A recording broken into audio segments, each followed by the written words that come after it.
Ilang mga fans ni Casey Concepcion ang excited sa kanyang love life dahil mukhang bago umuwi ng Pilipinas si Casey ay nagkaroon pa sila ng bonding ng kanyang boyfriend na si Steve Woodridge. Ilang mga video din kasi at photo ang ipinakita ni Casey at pati na rin ng kanyang boyfriend na si Steve.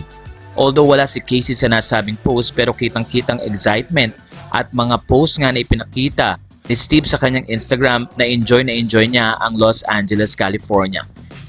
Ikinuwento naman ni Casey na pauwi siya ng Pilipinas at isang video or vlog nga ang kanyang ipapalabas muli sa kanyang YouTube para ikwento ang mga pangyayari at latest na highlights ng kanyang buhay. Ayon sa mga fans, time na rin ito para isettle na rin ni Casey ang kanyang love life at sana nga daw ay mauwi na sa kasalan